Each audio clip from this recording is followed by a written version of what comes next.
I'm Lebanese. I'm from Lebanon. Lebanese. Yes, born and raised there. I lived there for 32 years, and then after that I came to Dubai 3 years after, so at 35. Shout out to Chloe and to Cyril. Yeah, definitely, definitely. Yeah, I made an interview with them also. Yeah, I love both of them. So why choose Dubai? Good question. I think it was by chance. You know, we were spending a holiday with me and my wife 2 summers after the whole situation happened in Lebanon, and then she got a call here, and she had the job interview, first job interview, second job interview, and then next thing we know is they wanted her to come to Dubai in the next 2 weeks to get the job. That was in October 2021. So I work remotely, so I'm pretty flexible, and we were a bit bored, a bit fed up, a bit tired from Lebanon. We wanted something new. We didn't have a kid back then, so we were very flexible, and we said, let's grab the opportunity and come. You know, we were looking at different options, but I think Dubai chose us. We didn't choose Dubai. Maybe go to France with my brother and sister, or like maybe go to Canada, but I think the most convenient option and smart option was to come to Dubai, I guess. I think we made the right choice. I've been DJing since 2005, so it's been around 20 years now. I moved from being a resident DJ to a club booker, a promoter, a consultant for some clubs, a partner at some clubs. So that was my journey, if you want, around the Beirut nightlife scene and the regional nightlife scene.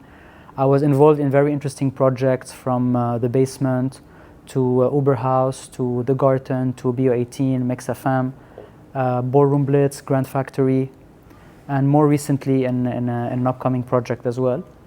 All of these like shaped me as an artist, as a music professional, and as a promoter. And I've been doing this for 20 years, but in parallel I also have my professional job, if you want, or my professional life, you know. So I finished uni in 2009, and then I started working in ad agencies.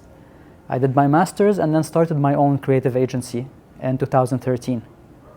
So since then we've been exposed to a lot of interesting projects, design, branding, strategy, communication, and this was really eye-opening in a lot of ways, meeting a lot of people, a lot of professional people from different backgrounds, working with a lot of industries. So that was very, very interesting. We're currently a team of 20 people, which is cool. We're working a lot on content creation, branding, design, strategy. And all along I had my DJing and events career going on in parallel, you know. We now founded also an agency called Hot Access. We're also a team of 15 people. And Somewhere is now under the umbrella of Hot Access, along other brands like Retro Group, Flip Phone Era, Unseen, Ages Festival, a lot of interesting projects across the region, mainly in Lebanon, Dubai, and in France. And we travel a lot also for some nice gigs and showcases abroad. We just had our Sonar showcase, off-week showcase last week. And this is pretty much how things are going on my side. But why France? Okay, Lebanon and Dubai, I understand, but why France? Very, very, very good question.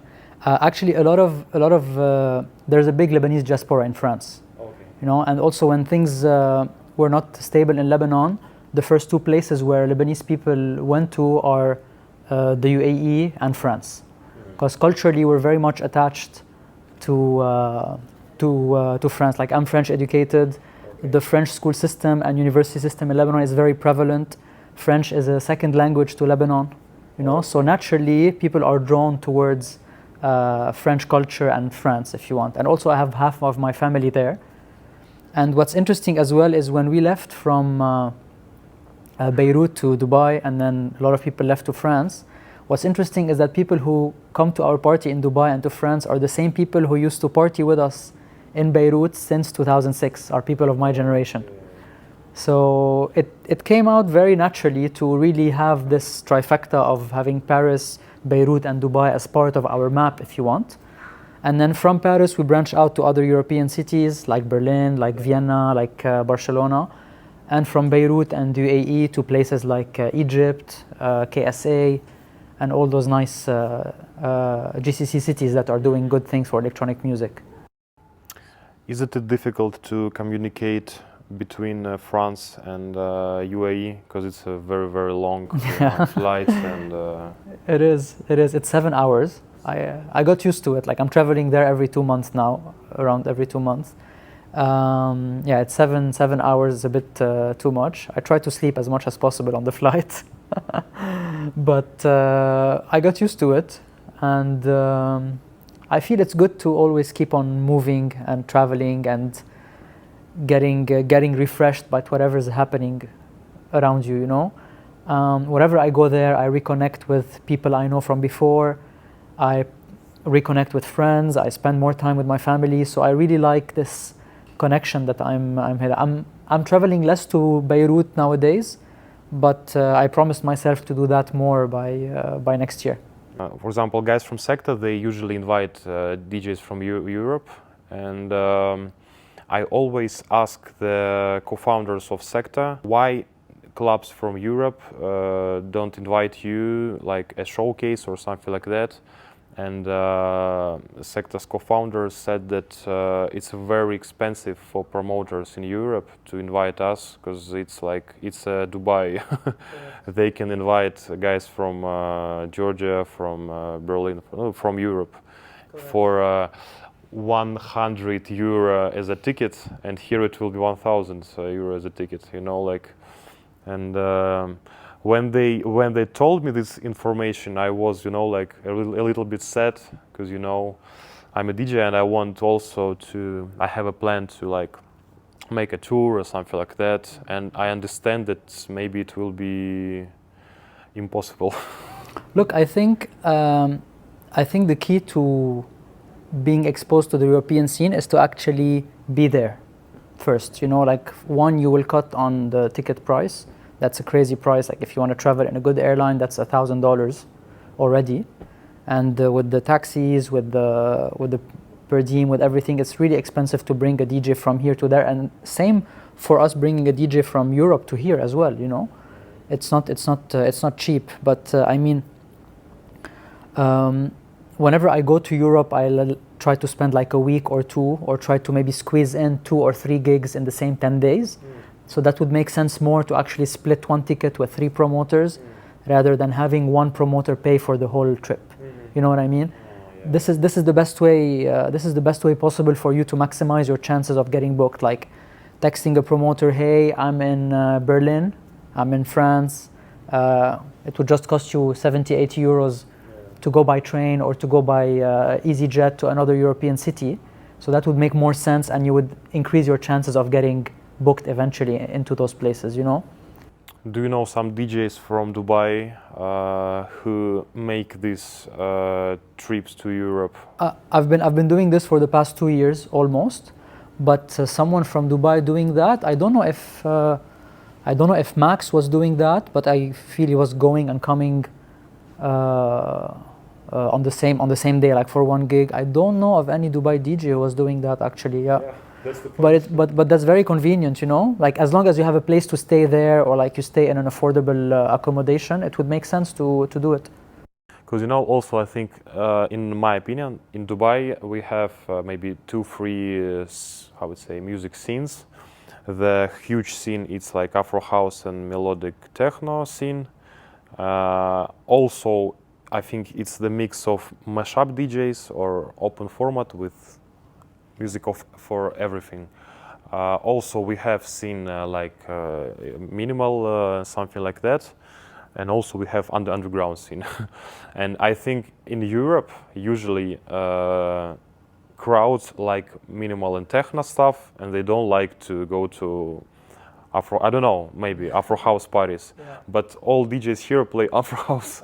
That's why maybe no one invites them to. Yeah, it's crazy. To Europe, you mean, right? To Europe, yeah. Yeah, look, I mean, also there's this part of uniqueness. You know, if all DJs are the same and play the exact same thing, and they don't have anything special to offer, yeah, there's no purpose of bringing them from one place to another. You know what I mean? If you have all those DJs playing the same thing in Europe, there's no flavor, there's no added value, there's no originality, you know? where you would come say, oh, okay, I'm going to come and get a DJ from X city and fly him, etc. Unless this DJ has really something to offer. He plays good music, he's exceptional, he has a good following, he made a hit, you know. So all those things matter, actually. But it's usually I like to flip the narrative and say that it's maybe not the purpose to actually go and travel to Europe, you know. Maybe the purpose is to actually build a local scene and work with the cities that are close to you. Like what I noticed here is that the scene in KSA is really buzzing, the scene in Egypt is buzzing, Jordan is an amazing place to party, Amman, Beirut, you know, all those cities are close. And you could very easily move, and also North Africa, like Tunisia, like Morocco, like all those places, like you always have some interesting scenes around you. But because we are conditioned to think that, oh, we need to go and play in Europe, you know, it becomes something that we aspire to, but it becomes a little bit unattainable, you know. And you also have this like white supremacy as well that comes in to this. Like you always think that scenes there are better, you always think that music scene there are better, communities are better, I want to make it there. Obviously, like they have the big clubs, they have the big exposure, they have the big budgets, they have the big crowds. But at the same time, it's good to think things locally and regionally first to really grab the attention of your surroundings, of your people, of your region, and then maybe this would eventually entice European people or European promoters and clubs to want to invite you because you're already doing something in your own region. You know what I mean? Like back then in 2005, 6 and 10, when I used to play music there, we didn't really think of going out to Europe so often. What mattered to us is actually have a great party in our city, bring in a really good community. And once we started doing that, like looking inwards, this is where promoters from Jordan started talking to us, and from Egypt and from the UAE, because they've been hearing about the parties that we've been doing in our own city and the people who used to come in our own city, you know. So that's why I like to flip things a little bit and think inwards before thinking outwards, you know. When I talked with guys from sector, for example, about their DJs which they invite from Europe, I'll ask them what these DJs thinking about after set, what they thinking about Dubai and this scene, and all of them said that, oh my God, we're in shocked because we thought that in Dubai it's like only champagne music with afro house, something like that. And you also invite different fantastic DJs. What they thinking about Dubai and about your project? Can you describe what they thinking about it? Like you said something that's very relevant. Obviously, Dubai's image that is projected outside of Dubai for abroad is all about big skyscrapers, big clubs, you know, Afro music, commercial music, you know, and this is not something that we relate to, you know. Our style and our ethos in terms of party is a bit different, you know. It's a bit more toned down, a bit more minimalistic in the approach and the philosophy and all of that.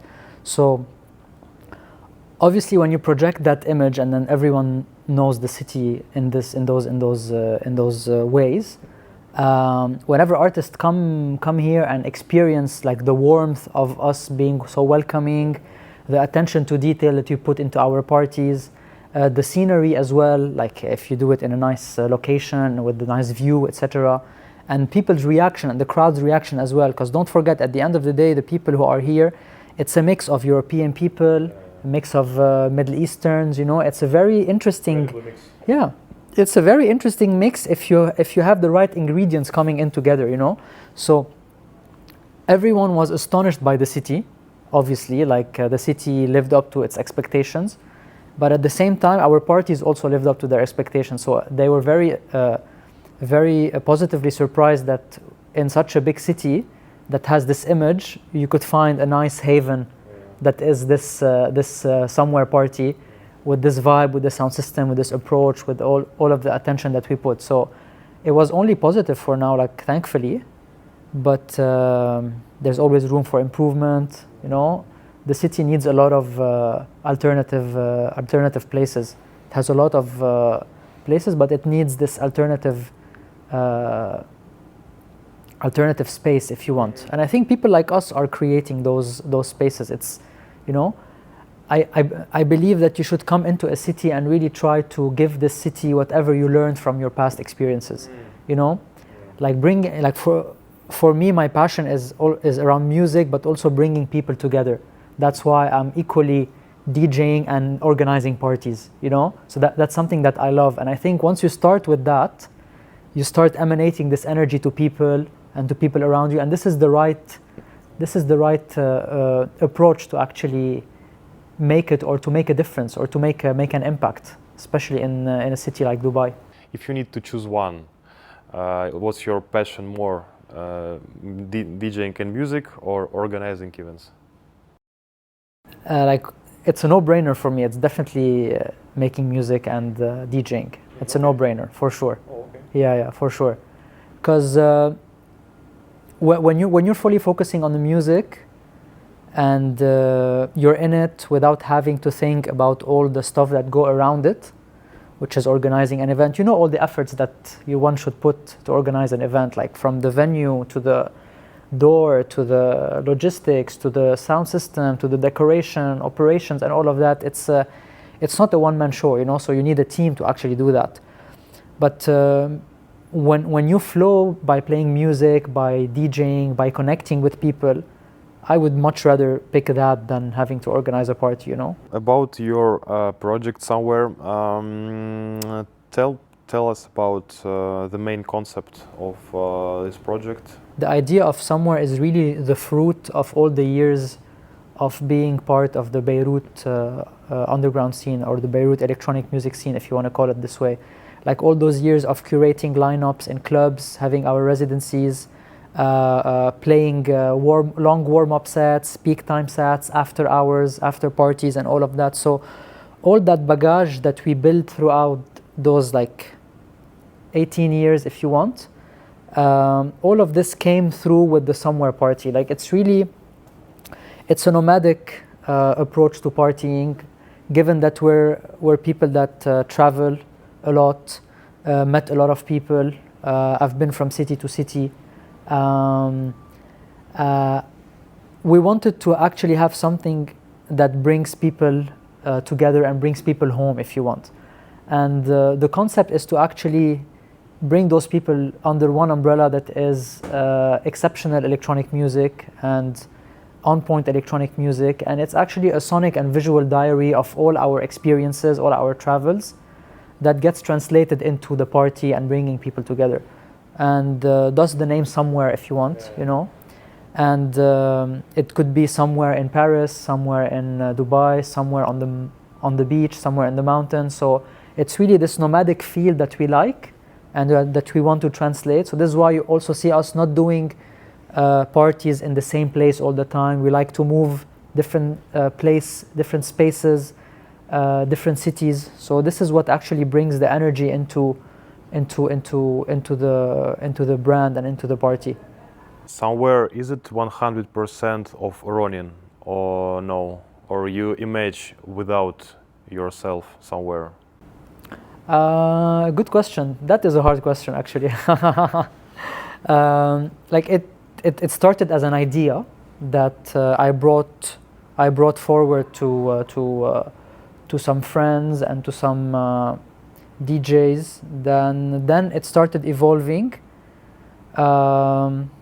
and the way it got translated, if you want, was definitely not my work 100%. It was my idea, it was my philosophy, if you want, it was my energy, but the execution of that is definitely not me 100%. Like, you cannot do it on your own, and there's an amazing team that does that behind the scenes, from my partner James, to our PM EJ, to our production person Yara, to our CRM Tatiana, to and Jennifer, to Cyril putting on the sound system, to Habshe doing all the operations. So all those are people that are working tirelessly to make Somewhere what it is today, you know what I mean? In terms of doing all the back work and all the work that needs to be done to actually make a party what it is.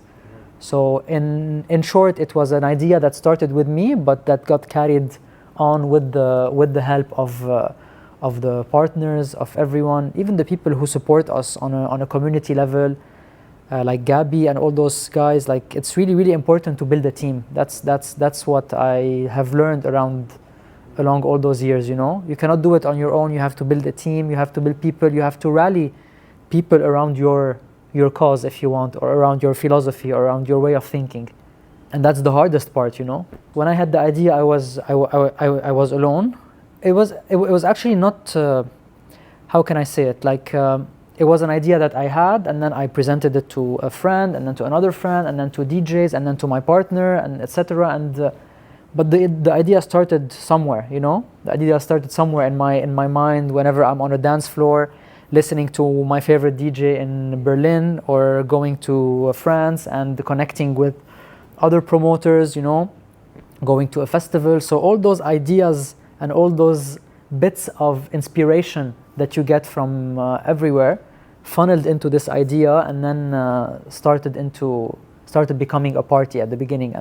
And since first party, you made it like with small team. Yeah. The first party was with a small team, and then the team grew from there, you know. We started having more and more people coming in, putting their efforts into it, and then dividing the work. One person handling production, one person handling project management, one person handling operations, venue deals, communication. And since first party, you paid to these guys, or it's just like for support only? Good question. I think if you only made first event, I think you haven't a lot of money for Look, paid for a team. whenever you say first event, it wasn't actually the first event we do. Like, because we used to do events for the past X years, we already had like a bagage, we already had a capital, we already had a following, you know. But if you're talking about somewhere specifically, the way we remunerated the team was very fair compared to how much we made money in the event. You know what I mean? So we always try to keep things fair as well in terms of how you recruit those people. And again, some people are okay to work with you for experience. Some people are okay to work with you for exposure. Some people are okay to work with you for other benefits, you know? So we always have to try and bring everyone together and have the same common interest, if you want, you know. Like, when we do those parties, it's not to actually for financial benefits, you know, but whenever there are financial benefits, it's actually spread out into the team, and it actually reflected into the team. You didn't scared about how to say about lose the main idea if you invited another guys to this project? That's a good question. Yeah, that's a good question. You know, I'm asking because now I'm in the same situation. I made 6 events. I made it only by myself, and also now I'm thinking about it. Maybe I need to invite some of my friends, or don't know, some of another guys who support my party. But I'm a little bit scared about, you know, if I invite these guys, maybe I lose my main idea. He bring his ideas to my idea. Oh, it disturb all my concepts. It's not gonna be the same. Look, I always had that in the back of my head whenever I brought more people into the team. But I think there's a compromise to make. You know, there's a compromise to make. Like, it's either you stay solo, you stay small, and you do your thing, and you're happy with it, you know. Your party stays the same. You can do maybe 5, 6, 7 parties a year, 1 party every 2 months, and that's it. Or you try to push the envelope a little bit more, like by bringing in people, by being the most clear about your vision, by putting that in writing, you know, like, what does the brand stand for, why you're doing the parties, what are the end goals of all of this project, you know. And you try to, as much as possible, to bring those point of views together. Like, those are discussions that you need to make at the beginning when you want to bring in someone into your team, you know, whether he's a partner, whether he's part of the team, whether he's someone supporting you. it's all a game of aligning everyone with your vision and with your way of doing things. That's equally important when you want to do business with someone, when you want to collaborate musically with someone, you know. That's the key to it, I guess. How you invite your European famous DJs? It's not very cheap. Do you bring some sponsors? You invite some sponsors to these concepts, or you just spend your own money? When we started in Dubai, it was pretty challenging because we had our partner Faris here also who supported us. When we started in Dubai, it was secret parties, list only, no location announced. So this is how it started, if you want, in Dubai, more organically, you know. 50 people, 80 people, 100 people, 150, that was the max. But then at some point we felt that this was not making financial sense as well, you know. So the problem with events is like you need to cross a certain ceiling to be able to make profits, you know, because everything else would just cover your costs, right? So the only way for us to do that after getting to a ceiling of like 200 people, and if we wanted to break that ceiling, the only way for us to do it was to go a little bit bigger.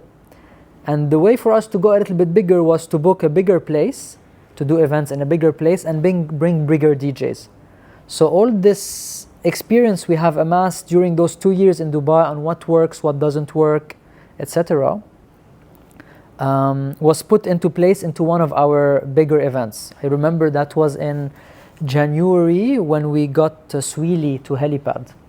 So that was really the party that took us from a 200 people event, a private event, more like underground, into something a little bit more overground, or a little bit more widespread. And from there, this is where things started to become a little bit more active when it comes to how many parties we do per month, who are the profile of the DJs that we invite, so a balance between the DJs that are a bit more known, a bit more obvious, and the DJs that we consider as a bit more niche in terms of sound and in terms of vibe, you know. So it's really navigating those ups and downs in terms of venues, dates, DJs, budgets, that was carrying us into the next event and the next event and the next event. Like, you have the people who really come for somewhere because they like the brand, they're close to us, they've been there from the beginning, their friends told them about the party, etc. So you have that profile of person. You have the person that comes for the DJ, so for Swili, for Diet, for Trummer, for Max Dean, etc. So those people come because they know this artist is playing. And you have the people also who come for the venue, you know. So this is what we noticed, like an interesting realization that we had now in our last few parties, because we did the last 4 parties, each of the party was in a different venue, you know. So we did one at Helipad, one at Room 3, one at Mo's, and one at Gate 2. And one realization that we had is every venue attracted a different kind of audience. We had our somewhere audience in all of them, but what comes on top was a different kind. Like, for example, the person going to X venue did not make it to that venue, and vice versa. So we started noticing a shift, if you want, or like this trend that where people also follow the venue as well. So it wasn't only about the DJ and us, it was about the venue as well. You know, for promoters here, one of the main problems for organized events is the venue. Absolutely. How you choose venues? It's a warm connection with owners or art directors. I mean, we do venue scouting a lot, but as you said, it's pretty tricky around here, because sometimes you have a great venue but that's not equipped, or you have a venue that's well equipped but doesn't fit the vibe that you are looking for the event. So you have to do a lot of changes in the room, etc., which becomes a little bit costly. We were lucky to have Nasri, the owner of Helipad, who we have a very good connection with, and we used to do parties together in Beirut. So he opened a place here in Festival City, which is Helipad. So we were able to get into Helipad through that and test a few parties there at the beginning, and it went really, really well. So now Helipad, if you want, is like our winter go-to place. Also, the connection we have with Hools and Angela from Moz on the 5th also pushed us to actually do some parties there because of the low ceiling, intimate vibe, and good sound system that they have there.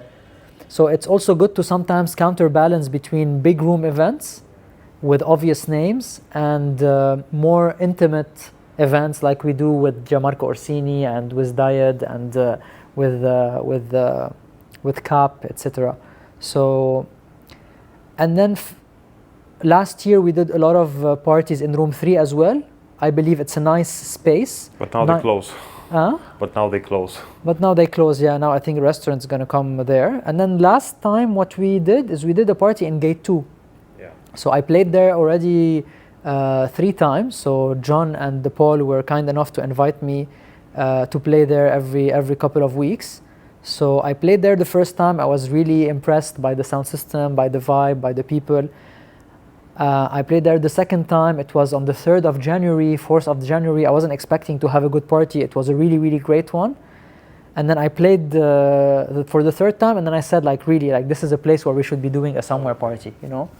So the last party we did was there, and I really think that it's a really great place, very fit for what we like perfect size, perfect location. Sound system is amazing. Paul and John are really amazing people. They know exactly what they're doing. So, and now I think we're going to be navigating around those 4 places until we find maybe a new spot. But I think for next season, those are the 3-4 places that we're going to be doing more and more parties in. Like, for example, the next one we have is in Moz on the 5th. We're doing one in Honeycomb, which is really? which is interesting. I like that. I also like sometimes to do things in places that are a bit more. Honeycomb is very warm, very like cute. very warm, very cozy. Yeah. You know, you can really speak to literally everyone at the party. Yeah. I like that. When we do big events of like 800, 1,000 people, it's pretty hard to connect with everyone. You know, but at Honeycomb you can't miss anyone. So that I also like that side of things. Also at Gate 2 and Moz, you know, so it brings us closer to the people who actually come to experience our parties.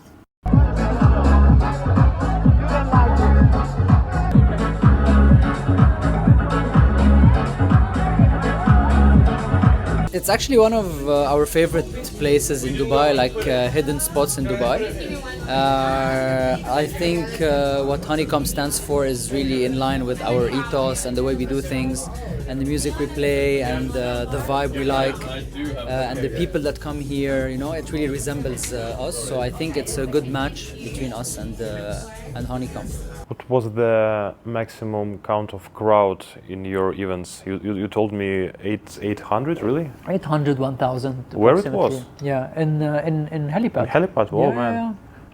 That was the Sweely party, and then the Trommer party. Max Dean we had a little less, but Helipad is a really, really beautiful spot. Yeah. People buy tickets. Yeah, of course. Oh, nice, of course. Very nice. Yeah. We have to, you know, because there's a lot of time and effort and money that's poured into our event. Like, we have a team of 15 people, you know.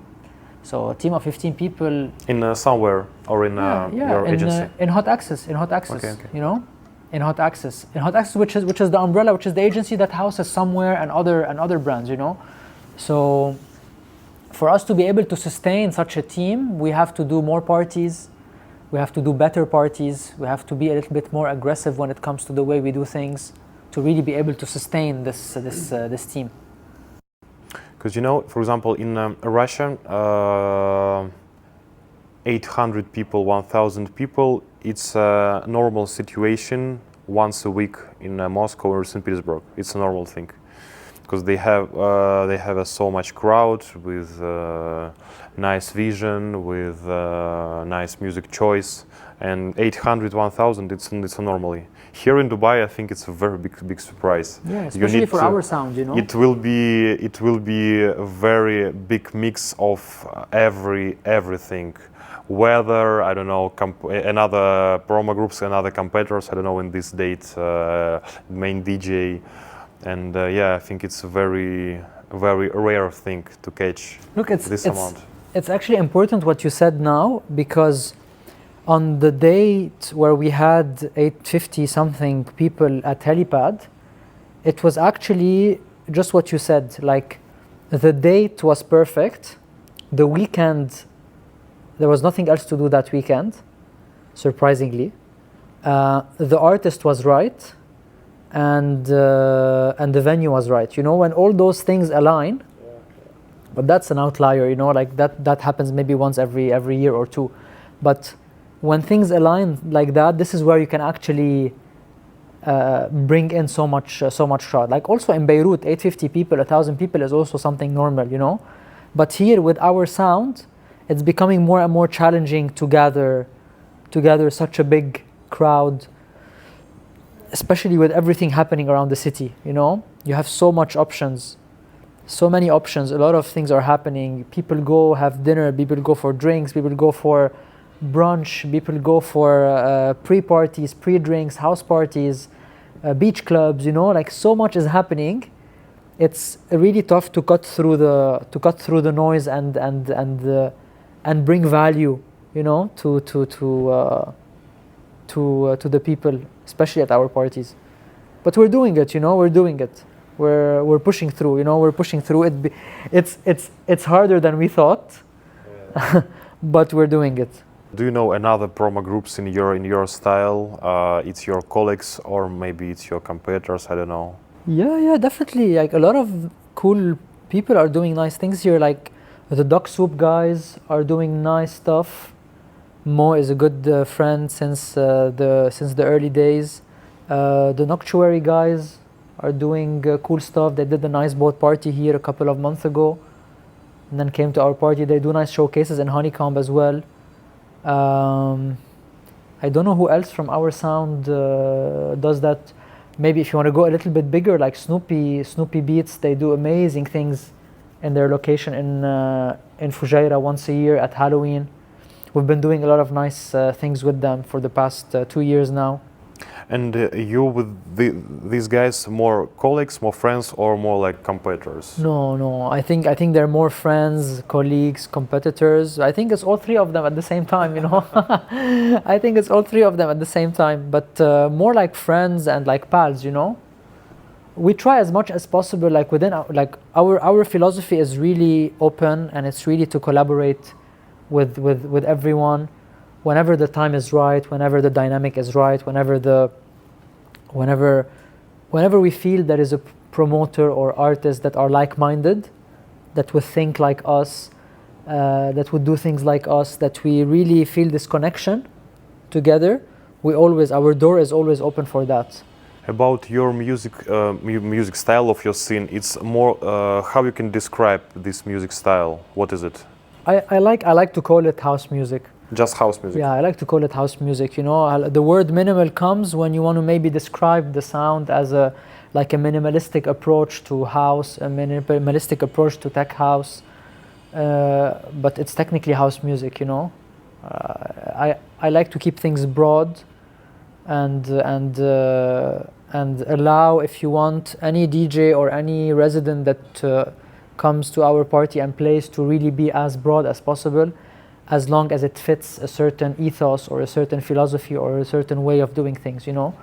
You have amazing classical house tracks that can be played in any set. You have amazing electro tracks. You can have amazing breaks tracks that can be played in such a nice and intricate ways in sets that I don't really like to box things in a certain way, you know. Because throughout my music journey, I've been through a lot of different styles, but you feel there is a constant between them, you know. Like I played a little bit more energetic, sometimes a little bit more dry. I'm talking within those 20 years of playing music, you know. You go through a phase where you're a bit more happy and excited and you play a little bit more energetic. Then you go through a phase where you're a bit more down, a bit more deep, a bit more, you know, grungy, minimalistic, stripped back. You know, I like to keep those nuances in the music, and not box yourself. Do you ever play techno? Or like Techno, 140, 145?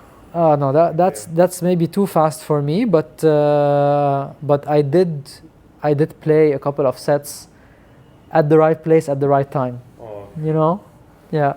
What are you thinking about afro house and melodic house?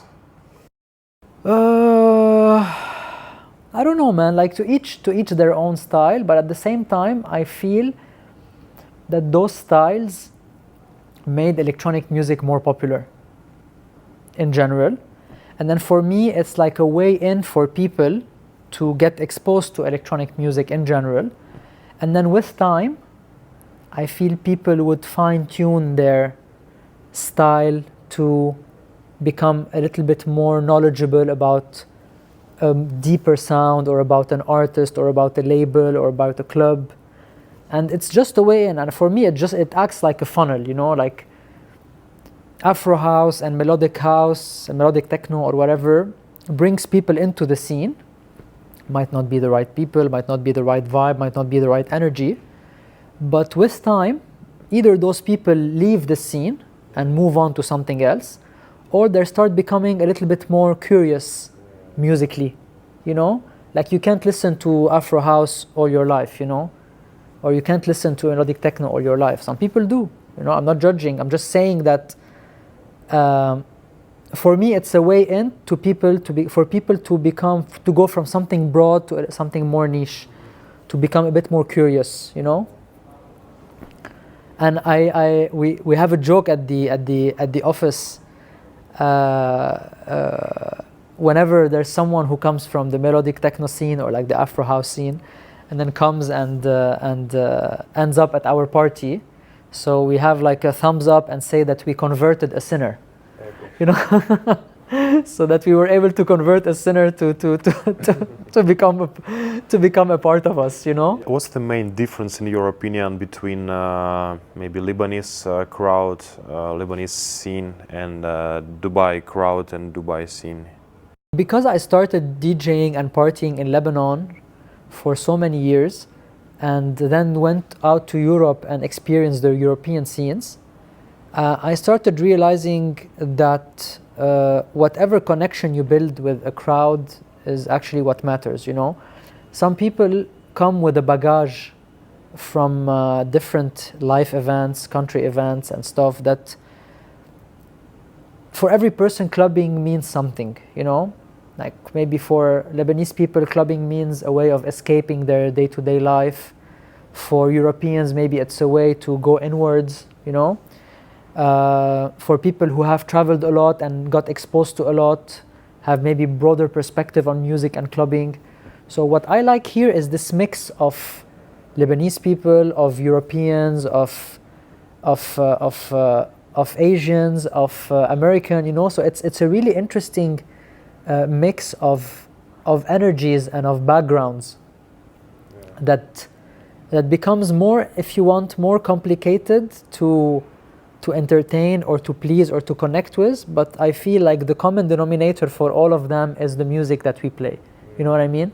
So I don't like to see that as different. I like to see that as a right mix of experiences and of stories and of preferences and likings that you're blending in together, bringing in together to really form whatever is happening at the party. Like I also believe a lot in energies, if you want to call it this way. Like whenever you step into a room, automatically, if you know how to read a room or to read the energy, you know how to direct it somehow, you know. So it's a bit philosophical, but I really do believe in that, you know, because I've really felt those moments whenever I stepped into a club in London, or a club in Paris, or a club in Amsterdam, and really felt this energy boiling, you know.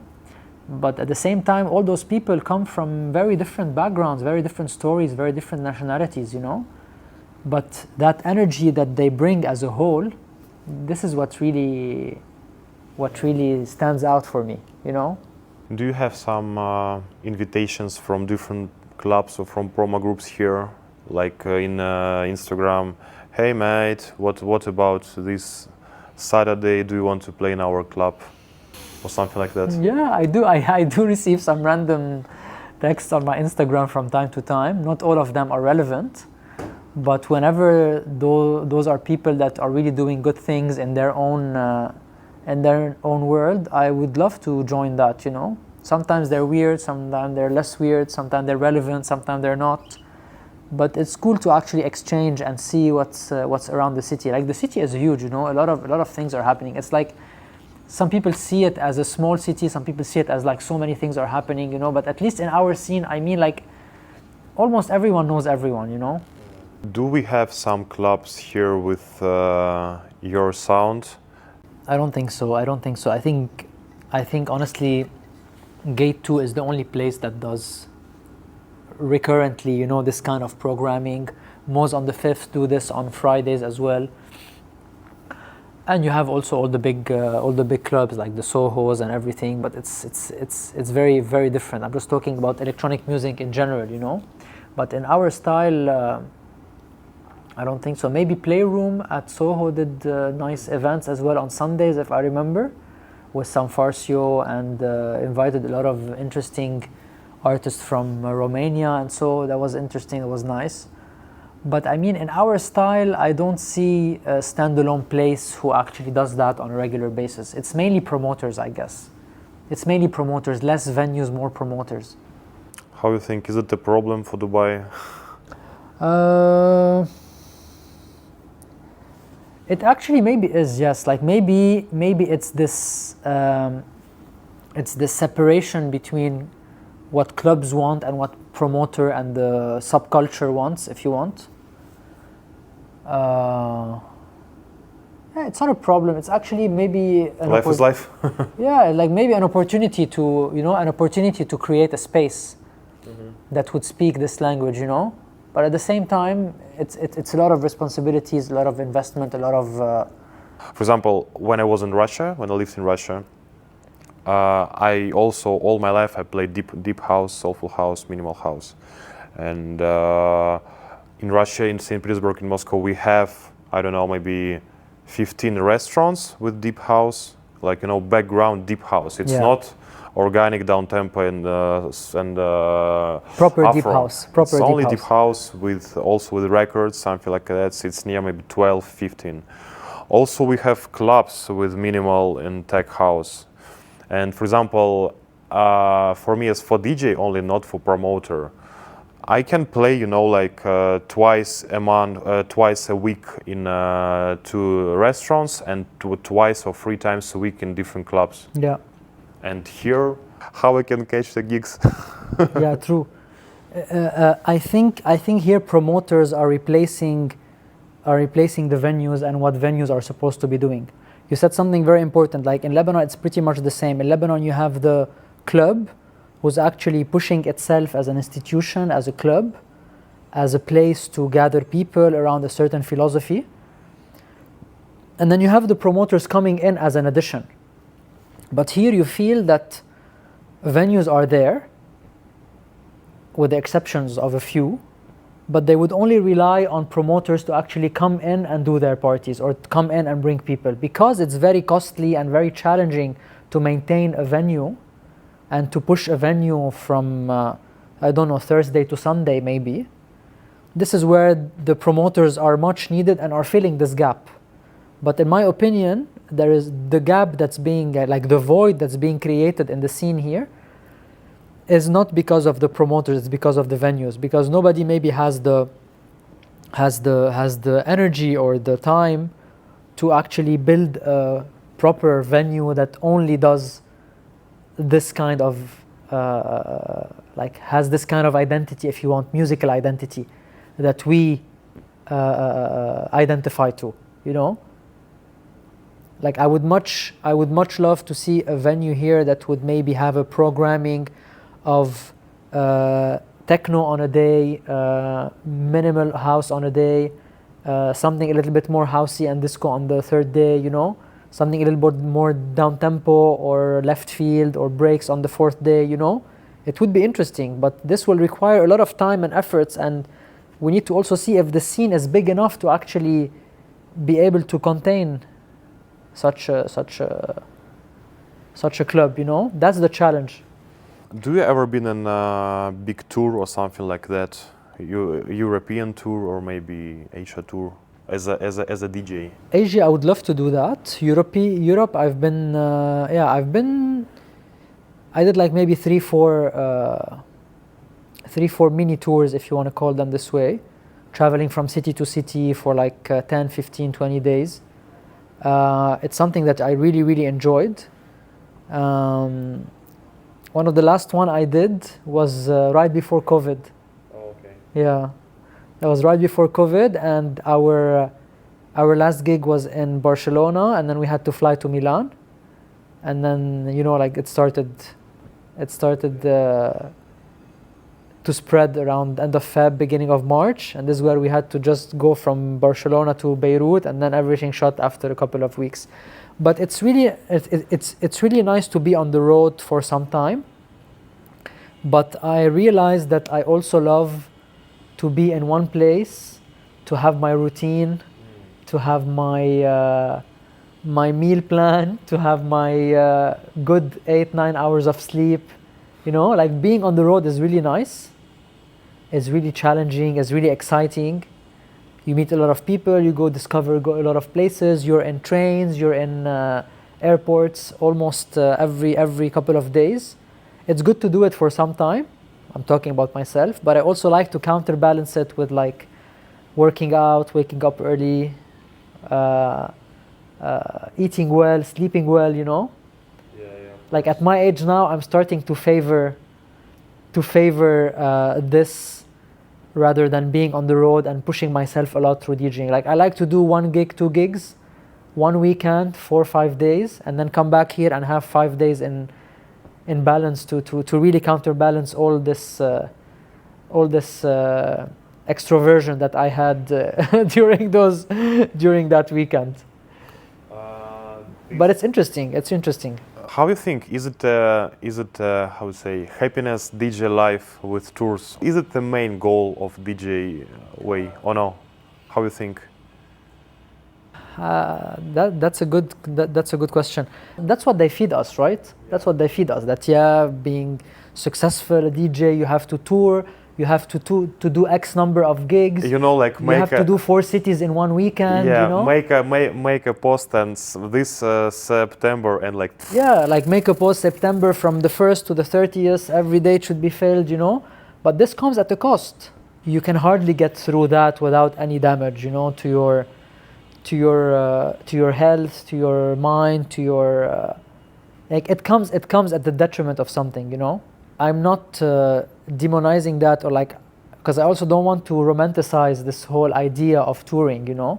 I've done only a couple of mini tours and like back-to-back gigs only for so long, you know, so I'm not the one that's best placed to do that. But from what I hear and what I talk about with other touring DJs, where they feel sometimes exhausted, where they get to the hotel and they just want to sleep. You know, where like when they have back-to-back gigs, like they play on a Friday night, Saturday daytime, Saturday night, Sunday daytime. You know, it becomes exhausting if you do that every weekend, because you can barely have time to come back home on a Monday or a Tuesday, rest on a Wednesday, and then on Thursday you have to be up and running again. You know, so if you're talking about it as being the ultimate goals at being the ultimate goal, at least not for me, you know. But if someone aspires to do that, I mean, they would get to it at some point and maybe realize that it might not be it might not be the true happiness or the true achievement of a DJ career, you know. Like the way I see it is really a balance. As I correctly understand, it's not their choice. They have some contract with some agency and they just catch there to these gigs. And for example, if DJ said, oh no, I just want 4 gigs in a month because I want to play in Paris in Friday, then I want to chilling in Paris for 6 days, makes photos, then I want to go to Berlin, and same. And I think that agencies or clubs say, no, man, it's not possible.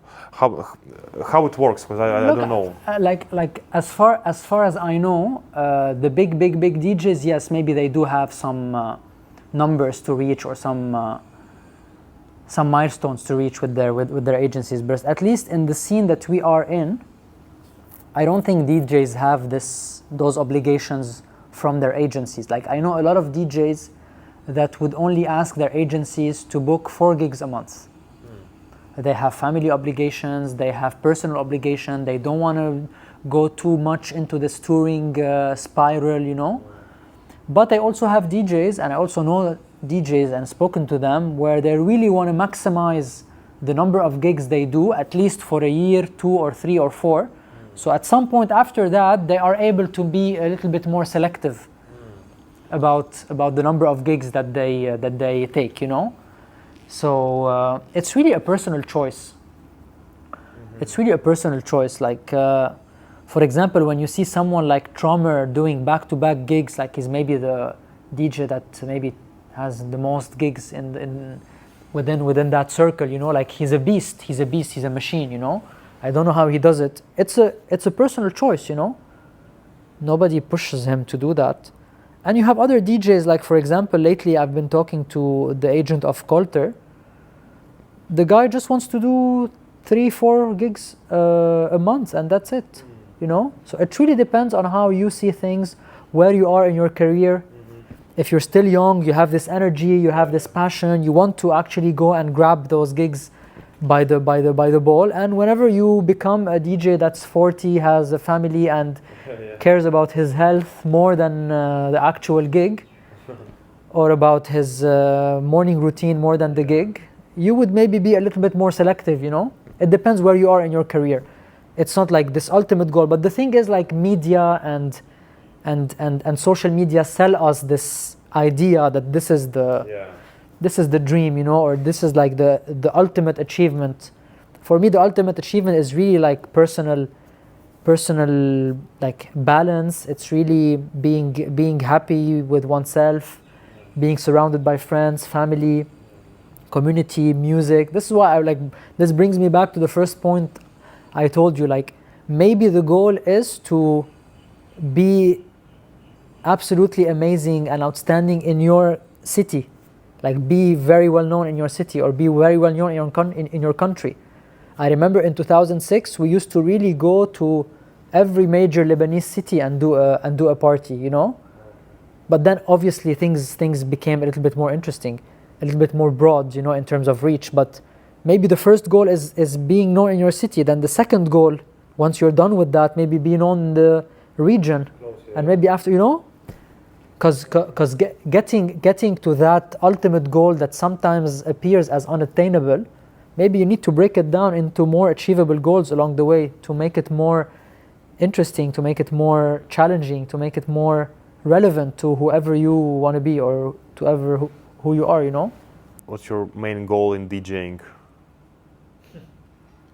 Maybe you want to release your own album, I don't know, big album with DJs, or you want to play again in Boiler Room, or you want to play, I don't know, in very big festival? Look, it's like my goal changed throughout the years, you know. What was your goal when you was 20? Yeah, when I was 20, when I was naive enough to think that the goal of DJing was to actually go and tour and like be recklessly going from gig to gig and everything. Of course, I love touring. I love traveling. Like part of why I love doing what I'm doing is because I love traveling as well. You know, traveling, meeting people, discovering new places. Great place to eat. Go try the ice cream there. Go check this place, this beach, this secret beach, etc. This is something that I love, you know. But my goals throughout the years have changed. Like in the early days, I used to spend more time in the studio with my studio partner. Now much less, because I have the agency and the events that I'm running. I used to travel much more last year and the one before. Now when there's a family and there's some routine here, I'd rather come back here and travel a little bit less. My goal have changed into maybe really bringing people together around me and bringing them together and meeting new people around the same city that I am, around the same region that I am, you know. So this is maybe a little bit of this goal shift that I had. I'm able to express myself through the events. I'm able to express myself through the label. I'm able to express myself through the connection that I make and all those trips, you know. So this is like I try to adjust my goals based on that, and based on where I stand as well in my career, both like as an artist, a promoter, and professionally. What's your favorite movie? Favorite movie, The Truman Show. Oh man. What's your favorite dish? Favorite dish? Any Lebanese dish. Yeah, same. Any Lebanese All dish. Lebanese DJs told me same thing. Any All Lebanese dish. Yeah. You're a lovely DJ at the moment. A DJ that I love at the moment. Yeah. I mean, like I recently met personally Gianmarco Orsini, and I just want to say that he's a really, really amazing person, really kind-hearted, and an amazing artist as well. And we had the chance to invite him a couple of months back to Moz on the 5th. Yeah. He's a sweetheart. If you, for example, tomorrow will go to the island and there will be no internet and you need to take only one music album, what it will be? One music album? Yeah. Wow. And you can listen this music album, only this music album, for all your future life. Wow. That's a tricky question, huh? Like maybe I would pick something from Ziad Rahbani, maybe, like Lebanese artist. It's an electronic music or no? No, but he has been sampled a lot in electronic music, which is interesting. But it's more like Lebanese funk, soul, jazz. You know, like it's a mix of all of that. So maybe I would listen to that. With what DJ you want to check interview in my channel? A DJ that you want to check interview in your channel? Yeah. I don't know. Maybe it would be cool for you to invite Paul and John from Gate 2. That would be nice. I think what they're doing is really cool, you know. It was a challenge for them to open this club, and they pushed a lot to open this club. So I think what they're doing now is really something that should be well seen and well rewarded in the scene, you know, because I feel it's the only club that has this 100% electronic music programmation throughout the whole weekend. Sometimes it's a bit more overground, sometimes it's a bit more I'm not going to say melodic, but a bit more approachable in the sound. But all in all, when you see it from afar, they're doing a good job. And the last question: if tomorrow will be your last day in this planet for all of us, how will you spend it? How would I spend it? I would spend it with my family. That's for sure. Sure. Yeah, Right. Cooking, watching movies, talking. Playing board games, spending some times with them, because they're really like the core of my existence and of my life, honestly. Like they're really like this comfort zone that I have, that I would never let go of. You met here in Dubai with your wife? No, I met her in 2015 in Beirut. Oh, okay. Yeah, in one of my parties, and then we've been together for around 11 years now. Okay. Yeah, and my baby boy and my Nice. he's 2 now. Yeah, cool. Thank you bro so much. My pleasure. Thank you so much. I had a good time. Cheers, man. Thank you, Habibi.